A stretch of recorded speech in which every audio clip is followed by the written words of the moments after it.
आज की हमारी वीडियो का टॉपिक है लाइंस एंड एंगल, रेखाएं और कोण। तो आज हम लाइंस एंड एंगल के बारे में बात करेंगे। डिफरेंट टाइप ऑफ जो एंगल हैं उनके बारे में बात करेंगे। तो वीडियो को एंड तक देखते रहें, तभी आपको टॉपिक जो है अच्छी तरह से समझ में आएगा और काफ़ी इंपॉर्टेंट टॉपिक है, काफ़ी जगह आपका काम आएगा। तो सबसे पहले बात करते हैं पॉइंट,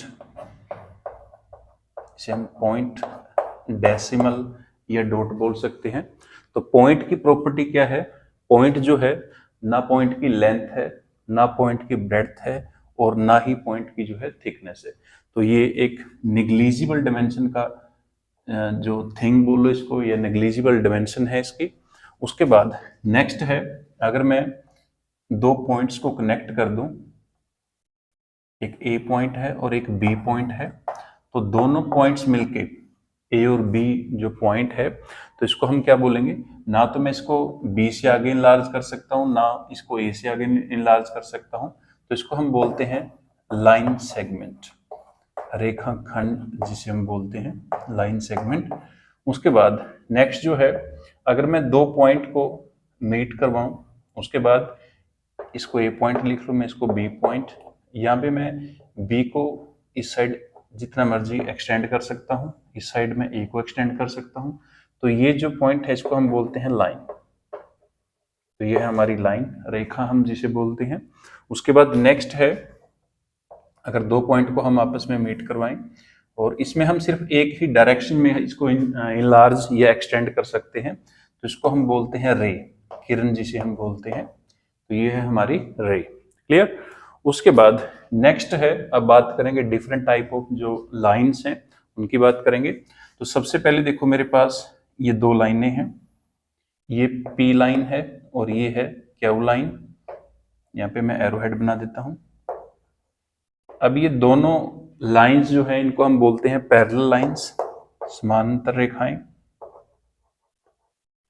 पैरेलल लाइंस। तो इनको जितना मर्जी एक्सटेंड कर लो, जितना मर्जी इनको इनलार्ज कर लो, तो ये लाइनें कभी भी एक दूसरे को कट नहीं करेंगी। और इसकी जो बेस्ट एग्जांपल है, इसकी बेस्ट एग्जांपल है रेलवे ट्रैक। तो रेलवे ट्रैक जो है वो पैरेलल लाइन की बहुत अच्छी जो है एग्जांपल है, क्योंकि रेलवे ट्रैक है वो भी कहीं पे कट नहीं करेगा। तो पैरेलल लाइंस जो कहीं पे भी कट नहीं करेंगे। नेक्स्ट है पी और ये है क्यू। तो ये है मेरी इंटरसेक्टिंग लाइन, काटवीय रेखाएं या काटवी रेखा। तो इंटरसेक्टिंग लाइन, इंटरसेक्टिंग लाइंस, इसको हम बोलते हैं इंटरसेक्टिंग लाइन। नेक्स्ट है, अगर एक लाइन है मेरी पी लाइन और दूसरी जो लाइन है वो बिल्कुल इसके ऊपर आ गई, तो दूसरी लाइन इसके बिल्कुल ऊपर है, तो इसके मैं एरो हेड अलग से बना देता हूं। तो जो क्यू लाइन है वो भी इसके बिल्कुल ऊपर बनी है, तो इसको हम बोल सकते हैं कोइंसाइडिंग लाइन, संपाती रेखाएं, संपाती रेखा, कोइंसाइडिंग लाइंस। क्लियर? उसके बाद नेक्स्ट है, अगर दो मेरे पास पैरेलल लाइंस हैं और इनको एक तीसरी जो लाइन है, तीसरी एक लाइन है मेरे पास जो दोनों लाइनों को इंटरसेक्ट करेगी, तो ये है मेरी एल और ये है एम लाइंस, और इनको जो इंटरसेक्ट कर रही है ये है मेरी एल एम एन लाइंस। ठीक है? तो इसको हम बोलते हैं, जो इंटरसेक्ट कर रही है इनको, ट्रांसवर्स।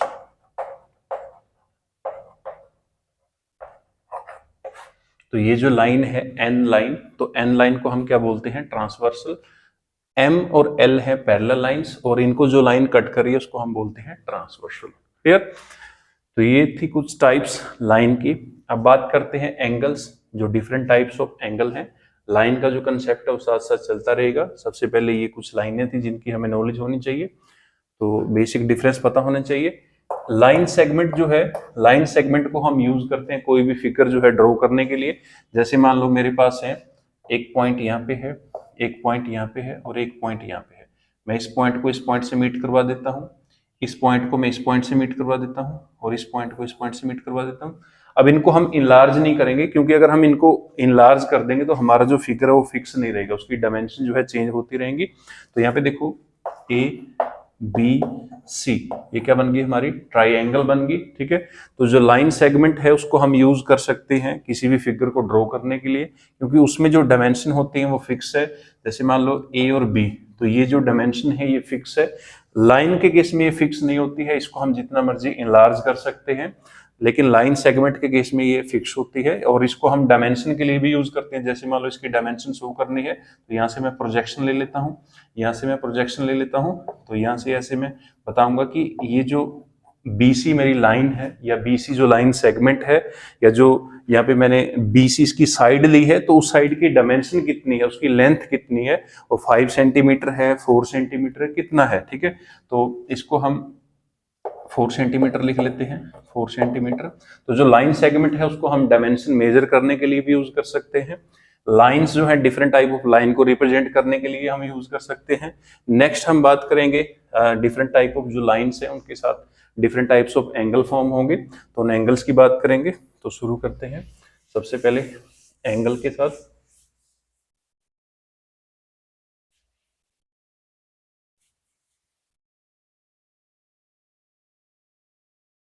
तो सबसे पहले मेरे पास रे। तो रे का मतलब क्या है, जो एक ही डायरेक्शन में चलती है, जैसे सन की रेज होती है, तो ऐसे ही इसको भी नेम दे रखा है रे। तो इसकी एक ही डायरेक्शन है, ये एक ही डायरेक्शन में चल सकती है। तो ये इसकी इनिशियल पोजीशन है। अब इसको हम रोटेट कर सकते हैं दो डायरेक्शन में, या तो मैं इसको ऐसे रोटेट कर सकता हूं, या मैं इसको जो है नीचे की तरफ ऐसे रोटेट कर सकता हूं। अगर मैं इसको ऐसे रोटेट करूंगा, मतलब ये कौन सी डायरेक्शन है, अगर हम घड़ी के हिसाब से देखें तो ये ऊपर की तरफ अगर मैं ऐसे रोटेट करूंगा तो ये मेरी एंटी क्लॉकवाइज डायरेक्शन है, तो हमारा जो एंगल है वो पॉजिटिव बनेगा। अगर हम इसको रोटेट करेंगे एंटी क्लॉकवाइज, और अगर हम इसको क्लॉकवाइज रोटेट करेंगे, फिर हमारा जो एंगल है वो नेगेटिव होगा, ठीक है। तो सबसे पहले तो आपको जो एंगल है उसका पता होना चाहिए कि एंगल आपका दोनों तरह का हो सकता है, पॉजिटिव भी हो सकता है और नेगेटिव भी हो सकता है। वो आपकी रोटेशन पे डिपेंड करता है कि आपकी रोटेशन कैसी है। अगर आप उसको रोटेट करोगे एंटी क्लॉकवाइज डायरेक्शन के हिसाब से तो आपका एंगल पॉजिटिव होगा, और अगर आप उसको क्लॉकवाइज डायरेक्शन जैसे घड़ी की दिशा में आप उसको रोटेट करते हो तो आपका जो एंगल है वो नेगेटिव टाइप का होगा। क्लियर? तो ये था पॉजिटिव नेगेटिव कैसे हो सकता है। अब ये इसकी इनिशियल पोजीशन है, और यहाँ पे जाके देखो ये सेम लाइन है, इसको मैंने ऐसे रोटेट किया है, तो ये इसकी फाइनल पोजीशन है। अब इसने इनिशियल पोजीशन से यहां तक जो डिस्टेंस कवर की है, इसने यहां से अपनी डिस्टेंस शुरू की है और ऐसे चली है। तो सबसे पहले एंगल देखो पॉजिटिव होगा हमारा, क्योंकि इसने एंटी क्लॉकवाइज डायरेक्शन में मूवमेंट की है, और इस जगह से और ये इस जगह से, तो ये गैप जो कवर किया है, तो इसको हम बोलते हैं एंगल। तो यहाँ पे जो डिस्टेंस है, देखो डिस्टेंस को हम अलग अलग जो यूनिट है उसमें मेजर कर सकते हैं। डिस्टेंस को हम सेंटीमीटर में मेजर कर सकते हैं, मीटर में मेजर कर सकते हैं, किलोमीटर में मेजर कर सकते हैं, और जो डिस्टेंस है उसको हम एंगल में भी मेजर कर सकते हैं। तो यहाँ पे जो डिस्टेंस है ये इसकी इनिशियल पोजीशन है और ये इसकी फाइनल पोजीशन है। तो इस रे ने यहाँ से यहाँ तक जो डायरेक्शन कवर की है वो एंगल में कवर की है। तो यहाँ पे मैं एंगल लिख लेता हूँ थीटा। तो थीटे का मतलब क्या है कि थीटे की जो वैल्यू है वो कितनी भी हो सकती है, 10 degree, 20 degree, 100 degree, 60 degree, 0 degree, कुछ भी वैल्यू हो सकती है। और एक आपको ध्यान रखना है कि इसकी रोटेशन कैसी हुई है। ये एरो हेड बनाया है, तो एरो हेड के हिसाब से इसकी जो डायरेक्शन है एंटी क्लॉकवाइज है, और ये जो एंगल है मेरा ये पॉजिटिव है। और अगर मैं इसको ऐसे रोटेट करूंगा क्लॉकवाइज डायरेक्शन में, तो फिर मेरा जो एंगल है वो नेगेटिव टाइप का होगा। अब ये इसकी इनिशियल पोजीशन है। अगर मैं इसको नीचे की तरफ रोटेट कर दूं तो ये इसकी फाइनल पोजीशन बन गई यहाँ पे। तो अब की बार जो रोटेशन है वो रोटेशन मैंने क्लॉकवाइज डायरेक्शन में की है। ये इसकी इनिशियल पोजीशन थी और ये इसकी फाइनल पोजीशन है। तो यहाँ पे जो एंगल है वो एंगल बनेगा मेरा नेगेटिव थीटा। नेगेटिव थीटे का मतलब क्या है कि यहाँ पे जो आपकी थीटे की वैल्यू है वो नेगेटिव होगी। नेगेटिव 10 डिग्री हो सकता है, -20 डिग्री, -30 डिग्री, -60 डिग्री, कितनी भी वैल्यू हो सकती है उसकी। तो ऐसे सबसे पहले आपको पता होना चाहिए कि जो एंगल है वो पॉजिटिव भी हो सकता है और जो एंगल है वो आपका नेगेटिव भी हो सकता है। तो एंगल आपका दो टाइप का था। सबसे पहले डायरेक्शन के हिसाब से कि आप रोटेशन कैसे करते हो। अगर आप रोटेशन करोगे उसकी एंटी क्लॉकवाइज तो फिर आपका जो एंगल है वो पॉजिटिव बनेगा, और अगर आप रोटेशन करते हो उसकी क्लॉकवाइज तो फिर जो एंगल है आपका वो बनेगा नेगेटिव टाइप का। क्लियर? तो अब बात करते हैं डिफरेंट टाइप ऑफ जो एंगल हैं। सबसे पहले देखो 0 डिग्री का एंगल है। 0 डिग्री को एंगल को हम 0 डिग्री एंगल ही बोलते हैं, 0 एंगल या 0 डिग्री एंगल। अब 0 डिग्री का जो एंगल है वो बनता कैसे है? तो सबसे पहले देखो, ये मेरी रे है, ये इसकी इनिशियल पोजीशन है, और दूसरी जो इसकी फाइनल पोजीशन है, मान लो इसने एक राउंड जो है वो कवर किया, और इसकी जो फाइनल पोजीशन है वो भी बिल्कुल इनिशियल पोजीशन के ऊपर आ गई।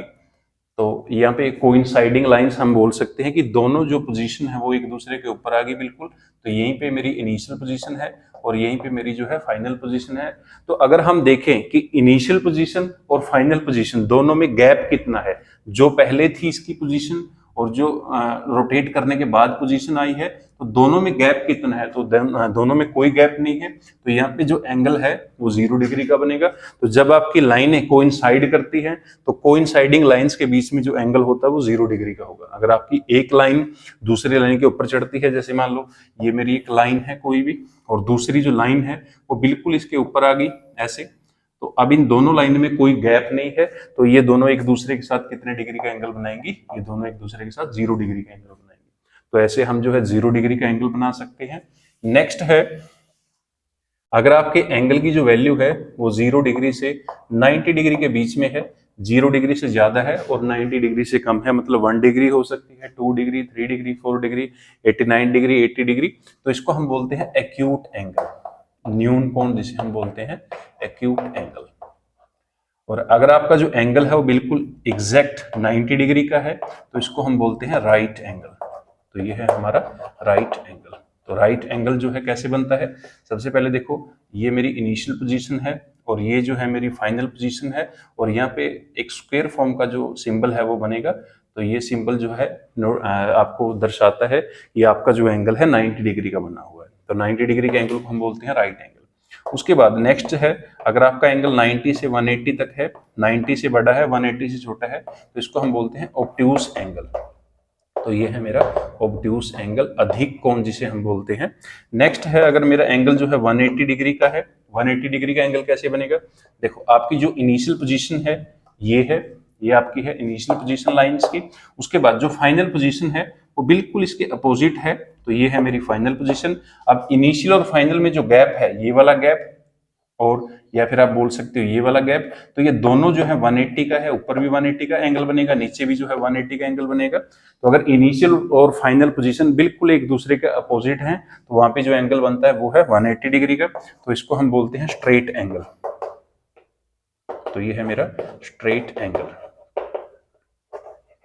उसके बाद नेक्स्ट है, अगर मेरा जो एंगल है 180 डिग्री से 360 के बीच में है, 180 से बड़ा है और 360 से छोटा है, तो इसको हम बोलते हैं रिफ्लेक्स एंगल। तो ये है मेरा रिफ्लेक्स एंगल। उसके बाद नेक्स्ट जो है, अगर मेरा एंगल जो है पूरा 360 डिग्री का है, तो 360 डिग्री के एंगल को हम बोलते हैं कंप्लीट एंगल। तो ये है मेरा कंप्लीट एंगल। ठीक है। अब कंप्लीट एंगल या 360 डिग्री का एंगल कैसे बनता है? तो सबसे पहले देखो, यहाँ पे मेरी इनिशियल पोजीशन है और जो फाइनल पोजीशन है वो भी सेम यहीं पे आएगी, इनिशियल और फाइनल दोनों सेम है। बट ये जो टर्निंग है या ये जो रोटेशन है, ये बिल्कुल अपना एक कंप्लीट सर्कल कंप्लीट करेगा। मतलब यहां से शुरू किया और यहीं पे खत्म किया, तो ये जो डिस्टेंस है, ये डिस्टेंस कवर की है, तो ये डिस्टेंस कितनी है? 360 डिग्री। मतलब क्या है कि एक जो पॉइंट है आपका, तो पॉइंट 360 डिग्री के एंगल को रिप्रेजेंट करता है। तो 360 डिग्री के एंगल को हम बोलेंगे कंप्लीट एंगल। ठीक है। तो ऐसे 360 डिग्री का एंगल बनेगा कि सबसे पहले यहां से हमने शुरू किया और ऐसे रोटेशन ली, तो ये रोटेशन जो है यहाँ पे आके एंड होगी, जहां पे शुरू किया था वहीं पे खत्म हो गया। तो इनिशियल और फाइनल पोजीशन दोनों जो है एक ही जगह आ गई। तो ये जो रोटेशन है, ये कितने डिग्री की रोटेशन हुई है? 360 डिग्री की रोटेशन है। तो ये थे हमारे एंगल। नेक्स्ट और भी टाइप्स हैं एंगल की, तो उनके बारे में बात करेंगे।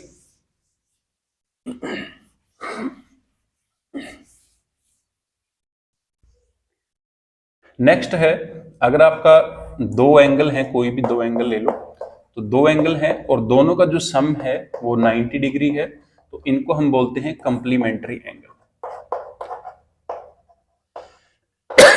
कंप्लीमेंट्री एंगल, जैसे मैं बोलूं आपको कि 30 डिग्री का जो एंगल है उसका कंप्लीमेंट्री एंगल कितना होगा, तो इसका मतलब क्या है कि 30 डिग्री में कितना ऐड करें कि 90 डिग्री बन जाए, तो 30 डिग्री का कंप्लीमेंट्री कितना है 60 डिग्री। ठीक है, तो ऐसे आपको पता होना चाहिए कि दो एंगल का जो सम है अगर 90 डिग्री है तो उनको हम बोलते हैं कंप्लीमेंट्री एंगल। क्लियर। उसके बाद नेक्स्ट है, अगर दो एंगल का जो सम है वो 180 डिग्री है तो इनको हम बोलते हैं सप्लीमेंट्री एंगल। तो ये है मेरे सप्लीमेंट्री एंगल। तो सप्लीमेंट्री एंगल में क्या होगा, जैसे मान लो मैं आपको बोल दूं कि 100 डिग्री का एंगल है मेरा, तो 100 डिग्री का सप्लीमेंट्री एंगल कितना होगा, तो मतलब क्या है कि 100 डिग्री में कितना ऐड करें कि हमारा जो सम है टोटल कितना होना चाहिए 180 डिग्री। तो 100 डिग्री का जो है सप्लीमेंट्री एंगल कितना है 80 डिग्री। तो 100 डिग्री में अगर हम 80 डिग्री ऐड करेंगे तो टोटल सम कितना आएगा 180 डिग्री। तो ये थे हमारे टू टाइप के और एंगल, एक कंप्लीमेंट्री एंगल और दूसरा है सप्लीमेंट्री एंगल। नेक्स्ट आपका जो क्वेश्चन है वो है, ये मेरी लाइन की जो है इनिशियल पोजीशन है और ये एक सेकंड नंबर की पोजीशन है। उसके बाद तीसरी जो पोजीशन है वो कुछ यहाँ पे बनी है, तो तीन पोजीशन यहाँ पे नोट की है, एक एंगल यहाँ पे बना हुआ है, एक एंगल यहाँ पे बना हुआ है, तो इसको मैं ए एंगल और इसको मैं बी एंगल लिख देता हूँ। तो ये जो दोनों एंगल हैं, ये दोनों एंगल इनको हम बोलते हैं एडजेसेंट एंगल। तो ये है मेरी एडजेसेंट एंगल। तो एडजेसेंट एंगल का मतलब क्या है कि जो एक दूसरे के बिल्कुल नजदीक हैं, जैसे देखो ए जो एंगल है उसके बिल्कुल साथ में ही बी एंगल है, तो मतलब इससे नेक्स्ट है। ठीक है, तो इसको हम बोलते हैं एडजेसेंट एंगल। अब एडजेसेंट एंगल को कैसे पहचान सकते हैं, सबसे पहले देखो ये जो लाइन है, ये लाइन ए एंगल में भी आएगी और यही सेम जो लाइन है ये बी में भी आएगी, तो इसको हम कॉमन लाइन बोलेंगे। तो ये है हमारी कॉमन लाइंस बोल लो या कॉमन रे बोल लो इसको। ठीक है, उसके बाद नेक्स्ट जो है ये है नॉन कॉमन या अनकॉमन बोल लो इसको। तो 1 नंबर और 3 नंबर जो है वो कॉमन नहीं है, और जो 2 नंबर लाइन है या 2 नंबर रे है वो हमारी कॉमन है। ठीक है, तो एडजेसेंट एंगल में क्या होगा कि एक लाइन जो है वो आपकी कॉमन होगी और दो लाइनें जो है वो नॉन कॉमन होगी। क्लियर। अब नेक्स्ट है,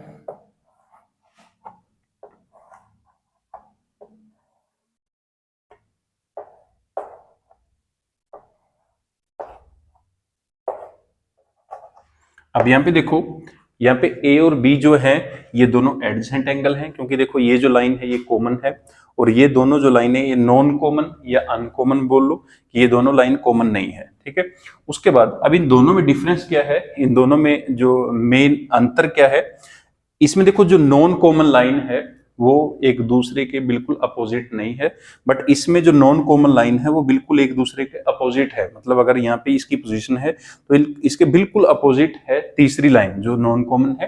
तो यहाँ पे हमारा एडजेसेंट एंगल तो बनेगा, साथ में यहाँ पे एक लीनियर पेयर बनेगा। तो यहाँ पे बनेगा एक आपका लीनियर पेयर।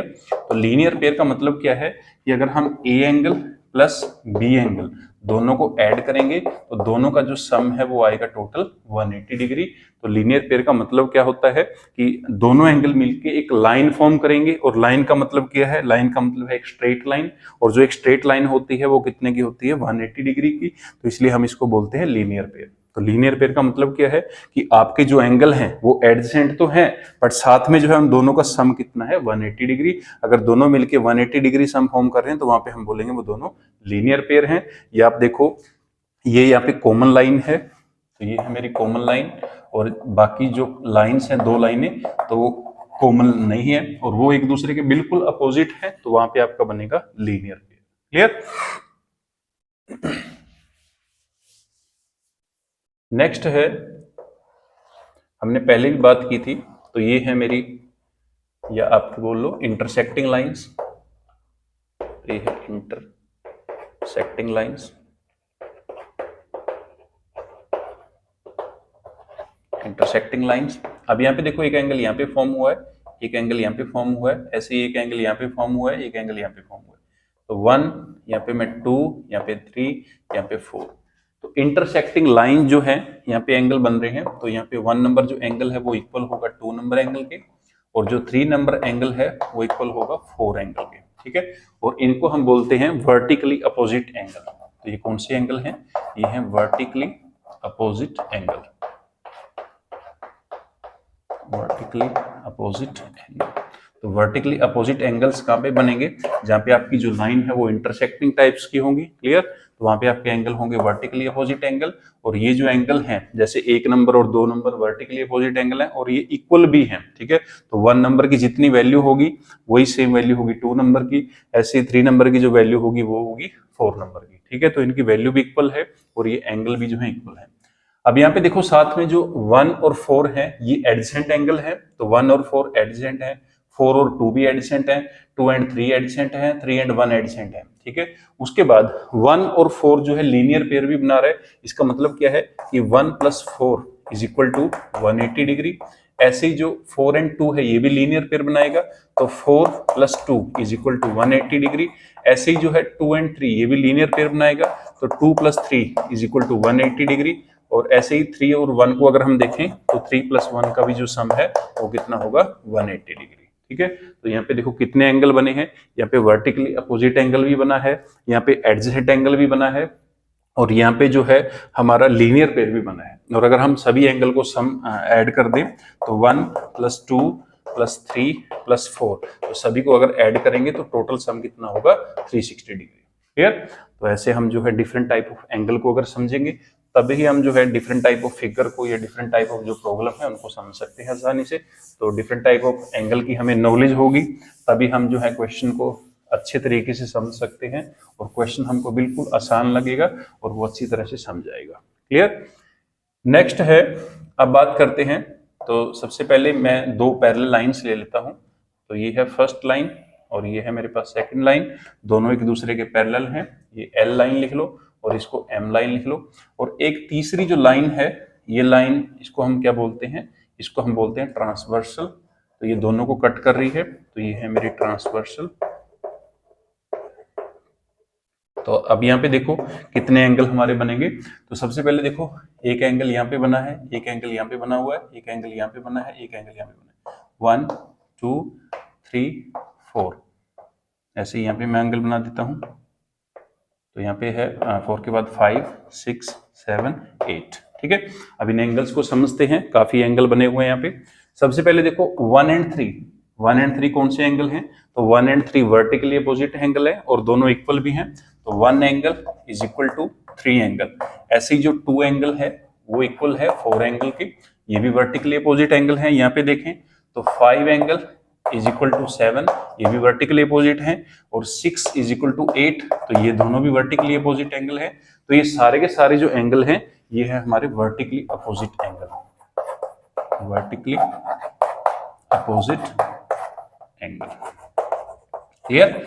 उसके बाद नेक्स्ट है, अगर मैं देखूं 1 एंड 2, तो 1 एंड 2 एडजेसेंट एंगल है, 2 एंड 3 ये भी एडजेसेंट एंगल है, 3 एंड 4 एडजेसेंट एंगल है, 4 एंड 1 एडजेसेंट एंगल है, क्लियर। उसके बाद 1 एंड 2 जो है वो लीनियर पेयर भी बना रहे हैं। तो देखो 1 और 2 कैसे लीनियर पेयर बना रहे हैं? ये कॉमन लाइन है और ये दोनों नॉन कॉमन है, तो ये एक दूसरे के बिल्कुल अपोजिट हैं। तो यहाँ पे लीनियर पेयर बनेगा, मतलब इसका और इसका सम कितना होगा? Total 180 degree. ये दोनों लीनियर पेयर बनाएंगे, 2 एंड 3 का 180 बनेगा, 3 एंड 4 का 180 बनेगा, 4 एंड 1 का 180 बनेगा। तो ये सारे के सारे लीनियर पेयर बना रहे हैं। उसके बाद नेक्स्ट है 5 एंड 6 एडजेसेंट हैं, 6 एंड 7 एडजेसेंट हैं, 7 and 8 adjacent, 8 and 5 adjacent, 5 and 6 adjacent. और साथ में देखो 6 एंड 7 जो हैं ये लीनियर पेयर बनाएंगे, 7 8 लीनियर पेयर बनाएंगे, 8 और 5 लीनियर पेयर बनाएंगे, 5 एंड 6 लीनियर पेयर बनाएंगे, ठीक है। तो यहाँ पे मैं लिख देता हूं, तो 1 2, उसके बाद फिर है 2 3 3 4, उसके बाद ऐसे ही 4 1, यहाँ पे देखो 5 6, उसके बाद फिर है 6 7, उसके बाद है 7 8, उसके बाद है 8 5, ठीक है। तो ये सारे के सारे जो हैं ये बनाते हैं हमारे लीनियर पेयर, क्लियर। ये एडजेसेंट भी हैं और साथ में ये जो है लीनियर पेयर बनाएंगे, ये बनाते हैं हमारे लीनियर पेयर्स, क्लियर। उसके बाद नेक्स्ट है, अगर मैं देखो 4 3 6 5, ये सारे के सारे इंटीरियर एंगल है। तो 5, 4, 3, 6 ये सारे अंदर बने हुए हैं, तो इसलिए हम इनको बोलते हैं इंटीरियर एंगल्स। ठीक है, तो ये है मेरे इंटीरियर एंगल, इंटीरियर एंगल्स। उसके बाद 1, 2, 7, 8 तो ये बाहर बने हुए, इसलिए हम इनको बोलते हैं एक्सटीरियर एंगल, एक्सटीरियर एंगल्स। ठीक है, तो ये है मेरे एक्सटीरियर एंगल्स। उसके बाद फिर है, अब देखो 4 and 6, 4 and 6 जो है एक लाइन के उस साइड बना है और दूसरा लाइन के इस साइड बना है। तो सबसे पहले ये इंटीरियर तो है और साथ में ये जो एंगल है ऑल्टरनेट एंगल भी है। ठीक है, 3 and 5 ये ऑल्टरनेट है और साथ में इंटीरियर भी है। तो मैं यहाँ पे लिख देता हूँ, इसको इरेज कर देता हूँ। तो सबसे पहले देखो 4 और दूसरा है 6, 4 = 6 है एंड 3 = 5, तो ये है मेरे alternate interior angle, alternate interior angles. उसके बाद नेक्स्ट जो है ऐसे ही 1 and 7, 1 = 7 और दूसरा है 2 = 8, 2 = 8, तो ये है मेरे alternate exterior angle, alternate exterior angle, तो ये है ऑल्टरनेट एक्सटीरियर एंगल। क्लियर। उसके बाद नेक्स्ट है, अगर हम देखें 1 and 8, 1 and 8 जो है 1 and 8 और दूसरा है 1 and 8, उसके बाद फिर है 2 and 7, 2 and 7, तो ये है मेरे कोरस्पॉन्डिंग एंगल, कोरस्पॉन्डिंग एंगल्स। ठीक है, उसके बाद है, अगर हम इन दोनों को सम देखें 4 + 5, तो इन दोनों का सम होगा 180 डिग्री। तो यहाँ पे मैं लिख देता हूँ, लीनियर पेयर को इरेज कर देते हैं। तो 4 + 5 इन दोनों का जो सम है वो होगा 180 डिग्री। उसके बाद ऐसे ही 3 and 6 इन दोनों का जो सम है वो भी कितना होगा हमारा 180 डिग्री। और अगर मैं देखूं 1 + 8, तो 1 + 8 जो है इनका भी सम कितना होगा 180 डिग्री। 2 + 7 जो है इनका सम भी कितना होगा 180 डिग्री। ठीक है, उसके बाद नेक्स्ट है, तो ये सारे के सारे जो एंगल हैं अगर इन सभी को ऐड कर दे तो इनका सम कितना होगा 360 डिग्री। इनको ऐड कर देंगे तो इनका सम कितना आएगा 360 डिग्री। ठीक है, तो ये थे हमारे कुछ डिफरेंट टाइप ऑफ एंगल जो हमारे डिफरेंट टाइप की प्रॉब्लम करेंगे, ज्योमेट्री करेंगे तो उसमें काम आएंगे। तो आपको जो है एंगल की अगर नॉलेज होगी तभी आप जो है प्रॉब्लम को अच्छी तरह से समझ सकते हो। डिफरेंट टाइप ऑफ जो फिगर हैं आपके, जैसे 2D फिगर हैं या 3D फिगर हैं, तो उनकी भी आपको जो अंडरस्टैंडिंग है वो अच्छे से होगी।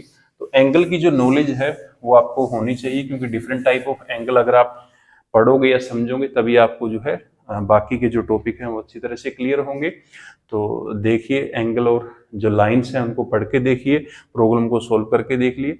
और अगर आपकी कोई प्रॉब्लम है तो उसको आप कमेंट बॉक्स में लिख सकते हो। तो नेक्स्ट वीडियो लेके आएंगे नेक्स्ट कोई न्यू टॉपिक के साथ, तब तक के लिए पढ़ते रहें। Thank you.